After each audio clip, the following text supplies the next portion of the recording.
Bismillahirrahmanirrahim. Dear student, warm welcome to Learning Management System, Superior Group of Colleges. Dear student, आज हमारा lecture number 8 है। इसमें हम दो टॉपिक पढ़ने जा रहे हैं, एक लिविंग वर्ड इन टाइम और दूसरा phyletic lineage. Living word in time का मतलब क्या है? लिविंग वर्ड इन टाइम का मतलब है एज ऑफ द ऑर्गेनिज्म या एज ऑफ लाइफ। अब एज ऑफ लाइफ हम किस तरीके से डिटरमिन कर सकते हैं और एज ऑफ लाइफ को डिटरमिन करने का तरीकेकार क्या है हमारे पास? किसी भी ऑर्गेनिज्म की एज जो है उसको हम डिटरमिन कर सकते हैं। अब उस चीज को डिटरमिन करने के लिए जब से लाइफ का ओरिजिन हुआ है अर्थ के ऊपर, इस प्लेनेट के ऊपर, हमने ऑलरेडी पढ़ा कि ऑर्गेनिज्म जो हैं वो इवॉल्व होते हैं। पिछले लेक्चर में हमने बात की और उनमें जो चेंजेस आती हैं वो दो वजह से आती हैं, एक रिप्रोडक्शन से और दूसरा उसकी एवोल्यूशन से, उसमें जो चेंजेस आती हैं। और इसी तरीके से जो various periods of geological time chart है उनमें ये चेंजेस आती हैं। अब उनका एविडेंस हमें कहाँ से मिलता है और उसको हम स्टडी कैसे? सबसे पहले है कि जियोलॉजिकल टाइम चार्ट होता क्या है। जियोलॉजी जो है ये अर्थ की स्टडी को कहा जाता है और टाइम मीन आपको पता ही है, वक्त है।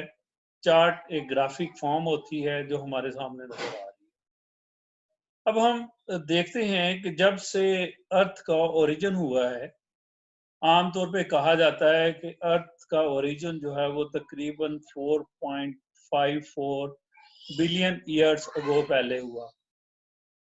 यानी कि ज़मीन जो है ये आज से 4.54 मिलियन ईयर्स पहले पैदा हुई और साइंटिस्ट का ख्याल है कि इसके ऊपर जो लाइफ पॉसिबल हुई, जो पहला ऑर्गेनिज्म इवॉल्व हुआ, वो ऑलमोस्ट 3.5 बिलियन ईयर्स अगो पहले की बात है। जैसे कि आपको नजर आ रहा है, टाइम चार्ट जो है इसको हम 4 हिस्सों में डिवाइड करते हैं जिसको हम एरा और पीरियड्स कहते हैं। जैसे कि पहला प्रोटोजोइक एरा है जो कि फर्स्ट एरा, फिर उसके बाद पेलोजोइक एरा, तीसरा जो है वो मीजोजोइक एरा है और the most recent one is the Cenozoic era.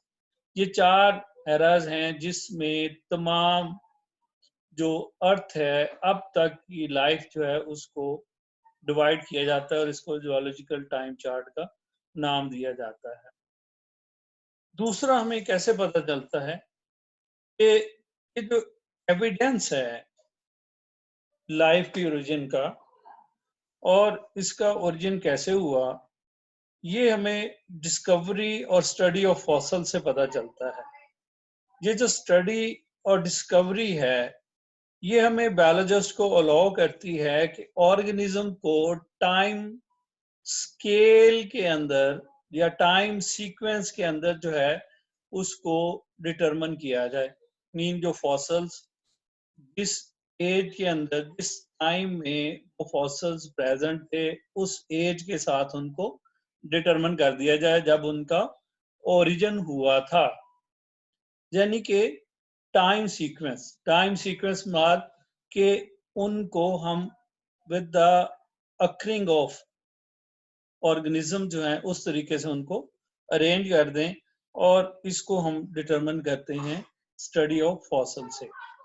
अब हमें फॉसल्स की लाइफ कैसे पता चलता है? फॉसल्स की लाइफ और इस सीक्वेंस को डिटरमिन करने का तरीका क्या है? बेटा, हम देखते हैं कि जो ज़मीन है, ज़मीन की तहें बनती हैं, यानी कि सेडिमेंट्स फॉर्मेशन होती है और ये जो तहें होती हैं वो टाइम सीक्वेंस से बनती हैं। अगर ये तहें जो हैं, सेडिमेंट्स जो हैं, ये अनडिस्टर्ब रहें, यानी इनको डिस्टर्ब ना किया गया हो, तो हमें फिर लाइफ को, फिर उस एज को डिटरमिन करना जो है वो बहुत आसान है। और ये सीक्वेंस कैसे होता है कि जो ओल्डेस्ट लेयर होती है वो बॉटम की तरफ होती है और जो यंगेस्ट होती है वो टॉप की तरफ होती है। यानी कि इसका मतलब ये लेयर जो है ये ओल्डेस्ट है, ये उससे मोर रिसेंट है, ये उससे मोर रिसेंट है। जैसे अभी आपने पीछे टेबल में देखा कि बेस के ऊपर 2000 मिलियंस का वर्ड लिखा हुआ था, जो कि सबसे पुराना था, और जो यंगर था वो 70 मिलियन था, जो कि एट द एंड के ऊपर प्रेजेंट था। अब इसमें हम एज ऑफ रॉक्स को डिटरमिन करते हैं, और फिर एज ऑफ रॉक्स के डिटरमिन करने के बाद उसको डिटरमिन कर लिया जाता है कि अगर उस लेयर से, जिस लेयर से भी हमें कोई फॉसिल्स मिलता है, मीन ये अगर हम लेट्स से फॉसिल्स हैं, तो जिस लेयर से ये फॉसिल्स मिले हैं इनकी एज भी वही होगी जो कि उस सेडिमेंट लेयर की एज है। और इसको हम किस तरीके से डिटरमिन करते हैं एज को? एज जो है डिटरमिन होती है with the help of a specific radioactive isotopes। किसकी मदद से होती है? स्पेसिफिक रेडियो आइसोटोप्स की मदद से। जो जमीन की लेयर अभी आपने देखी हैं, जो सबसे पुरानी लेयर होती है उसमें आइसोटोप्स की मकदार, जो रेडियो आइसोटोप्स होते हैं, जैसे ये आपको नजर आ रहे हैं, जैसे यूरेनियम है, वो बहुत कम होती है। जो उससे यंग होती है उसमें ज्यादा होती हैं, और जो न्यूली फॉर्म होता है उसमें रेडियो एक्टिव आइसोटोप सबसे ज्यादा होते हैं। लिहाजा इस तरीके से जितनी लेस उसमें हमें रेडियो एक्टिविटी मिलेगी, जो कि कार्बन डेटिंग सिस्टम है उसके तहत भी किया जाता है, उससे कंपेयर करके फिर हम इसकी एज जो है वो निकाल लेते हैं, और इस तरीके से एज ऑफ रॉक्स पता चल जाती है उस लेयर की। और जब एज ऑफ रॉक्स का पता चल जाता है तो फिर उस लेयर के अंदर जितने भी फॉसल्स मिलते हैं उन फॉसल्स की लाइफ भी वही होती है जो बेसिकली उस एज की लाइफ है। यानी कि अगर हमें कोई फॉसल यहाँ से मिलेगा तो इसका मतलब है वो उसकी एज जो है वो ओल्डर होगा, और अगर कोई फॉसल हमें यहाँ से मिलता है तो इसका मतलब है वो उसकी एज कम होगी, यंगर होगा age compare to this one. और जो फॉसल्स हमें ऊपर टॉप में मिलेंगे इसका मतलब है उनकी एज उनसे भी कम होगी। तो ये एक तरीकेकार है जिसमें हम जियोलॉजिकल टाइम चार्ट की मदद से ऑर्गेनिज्म जो हैं उनको ऑब्जर्व करते हैं, उनकी एज जो है उसको पता चल जाता है, और हमें फॉसल्स का पता चल जाता है कि कौन सा फॉसल्स किस लेयर में प्रेजेंट हो।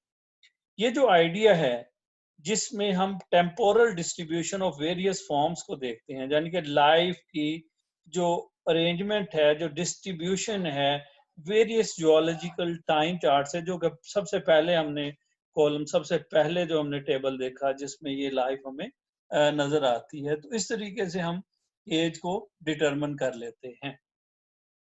अब जो नेक्स्ट है हमारा वो है फ्लैटिक लाइनेज। फ्लैटिक लाइनेज में हम दो चीजें पढ़ते हैं। एक तो फ्लैटिक लाइनेज है क्या, फ्लैटिक लाइनेज जो है उससे क्या मुराद होती है, और दूसरा हम इसमें बायोडाइवर्सिटी पढ़ते हैं। ठीक है। फ्लैटिक लाइनेज जो है इसका मतलब होता है कि जो ओरिजिन से लेके अब तक, जिसको हम आम तौर पे शजराए नस्ब कह देते हैं या खानदानी सिलसिला, कि वो कहाँ से उसका ओरिजिन हुआ और किस जगह तक वो पहुंचा है। अब इसमें दो हिस्से हैं बेटा। पहला हिस्सा है इसमें बायोडाइवर्सिटी। बायोडाइवर्सिटी क्या है? बायोडाइवर्सिटी से मुराद हमारी क्या होती है कि जो ऑर्गेनिज्म हैं, एग्जिस्ट करती हैं स्पीशीज, द नंबर यानी कि उनकी तादाद, और वैरायटी ऑफ स्पीशीज, कि इस दुनिया में, इस यूनिवर्स में, जो यूनिवर्स हम पढ़ रहे हैं उसमें जो नंबर और variety of species in place हैं, उस जगह पे प्रेजेंट हैं इस यूनिवर्स में, जो यूनिवर्स अर्थ जिसकी बात हो रही है, इसको हम कहते हैं biodiversity. Mean bio mean life, diversity mean variation, varieties. अब अगर हम दुनिया में देखें तो आमतौर पे कहा जाता है कि 25 लाख यानी कि 2.5 मिलियन स्पीशीज जो हैं वो अब तक डिस्कवर हो चुकी हैं। अब इस 2.5 मिलियन स्पीशीज में कुछ इंसेक्ट्स हैं, और इंसेक्ट्स की तादाद सबसे ज्यादा है, यानी कि वो 53.1% है। फिर उसके बाद वास्कुलर प्लांट्स हैं जो कि 17.6% आते हैं। ये इस 2.5 मिलियन स्पीशीज का परसेंटेज है आगे। एनिमल्स जो हैं अदर देन इंसेक्ट, ये जो इंसेक्ट्स हैं इनके अलावा जो एनिमल्स हैं वो 19.9%। इसका मतलब है कि किंगडम एनिमिलिया को अगर हम मिला लें तो 53%, 73% यानी कि 53.1% इंसेक्ट्स और 19.9% एनिमल्स, इन दोनों को अगर हम एग्रीगेट कर लें, जमा कर लें, तो लाइफ जो है इंसेक्ट और एनिमल यानी किंगडम एनिमिलिया जो है वो हमारे पास 73% बन जाएगा। और 73% के साथ बाकी तमाम अदर लाइफ जो है वो एग्जिस्ट करती है। इसमें फंजाई, एल्गी, प्रोटोजोज, ज़ूओन और जो प्रोकैरियोट्स हैं उनका जो परसेंटेज है वो 9.4% है। तो ये हमारे पास टोटल बायोडाइवर्सिटी है। साइंटिस्ट का अब तक एक ख्याल है कि जो अनडिस्कवर्ड लाइफ है वो लाइफ एक केयरफुल एस्टिमेट है, यानी कि जो अब तक हमको नहीं पता चली वो स्पीशीज जो हैं वो तकरीबन 5 मिलियन से लेकर 30 मिलियन तक हैं। इस 5 से 30 मिलियन में से सिर्फ हमें 2.5 मिलियन स्पीशीज का ही पता है, बाकी सारी अभी तक अननोन है। अब है जी फ्लैटिक लाइनेज। फ्लैटिक लाइनेज क्या है? फ्लैटिक लाइनेज है एक unbroken series of species arranged in an ancestor to descendant sequence, with each later species having evolved from one that immediately preceded it. इसका मतलब ये हुआ कि हम ओरिजिन से अगर हम बात करें, किसी एक ग्रुप की अगर हम बात कर लें कि उसका ओरिजिन कैसे हुआ, तो हमें नजर आता है कि तमाम ऑर्गेनिज्म जो हैं, चाहे वो प्लांट्स हैं, एनिमल्स हैं, उनका एंसेस्टर्स हैं उनके प्रोकैरियोट्स। तो ये हो गया। और फिर ये प्रोकैरियोट से लेके अगर हम इस लाइन पे मूव करते जाएं तो ये हमारे एंसेस्टर्स और डिसेंडेंट हैं, और एट द एंड हमारे पास फंजाई ग्रुप आ गया। इसका मतलब हो गया कि ये unbroken series of species arrange in ancestor. Ancestor कौन थे? प्रोकैरियोट्स। और डिसेंडेंट कौन से हैं? डिसेंडेंट हैं इस वक्त फंजाई। और इसकी अरेंजमेंट क्या है कि हर स्पीशीज को हमने इस तरीके से अरेंज किया है कि जिससे जो स्पीशी प्रोड्यूस हुई है वो उसके बाद है, यानी कि इनके इंसेस्टर्स जो हैं वो प्रोकैरियोट्स हैं और जो डिसेंडेंट हैं वो फंजाई है। तो इसको आपने एक एवोल्यूशनरी लाइनेज जो है वो कहते हैं। अब ये जो डाइवर्सिटी बनती है, ये जो डिफरेंट स्पीशीज बनती हैं और न्यू बायोडाइवर्सिटी बनती है, यानी कि इंक्रीज इन बायोडाइवर्सिटी कैसे होता है? यानी कि अगर आप देखें फिलोजेनेटिक ट्री है ये, तो इसमें बेस के ऊपर आपको एक स्टेम नजर आ रहा है, फिर आगे इसमें ब्रांचेस और री ब्रांचेस नजर आ रही हैं, और री ब्रांचेस के एंड के ऊपर डिफरेंट ग्रुप जो हैं वो प्रेजेंट, जैसे यहाँ पे आके स्पॉन्जेस आ गए, इसके एंड के अमीबाज आ गए, सिलिएट्स आ गए। तो इस तरीके से ये जो बायोडाइवर्सिटी इंक्रीज हुई है वो कैसे इंक्रीज हुई है? From common ancestors. सबसे पहले कॉमन एंसेस्टर्स हैं, फिर उससे न्यू स्पीशीज बनी। ये न्यू स्पीशीज कैसे बनी? ये इवॉल्विंग पॉपुलेशन की, यानी कि ये इर्तिका की वजह से, ये एवोल्यूशन की वजह से स्पीशीज प्रोड्यूस हुई। और जब न्यू स्पीशीज बनी तो उससे क्या हुआ? इंक्रीज बायोडाइवर्सिटी, यानी कि वैरायटी प्रोड्यूस होगी टाइप्स में और नंबर्स के अंदर। देन फ्लैटिक लाइनेज जो है उसमें हम एक एग्जांपल के तौर पे हम देखते हैं फ्लैटिक लाइनेज जो है वो हमें किस तरह से मदद करती है। तो फ्लैटिक लाइनेज जो है उसमें अगर हम देखें तो हमारे पास complete record of the history of life present नहीं है। अगर हमारे पास कंप्लीट रिकॉर्ड हो लाइफ हिस्ट्री का तो फिर हम डेफिनेटली फॉसल्स की मदद से ओरिजिन ऑफ लाइफ जो है उसको डिटरमिन कर सकते हैं कि किस तरीके से ये सीक्वेंस जो है वो प्रोड्यूस हुआ है। अब उसकी मेन वजह क्या है कि हमारे पास वी लैक दैट रिकॉर्ड।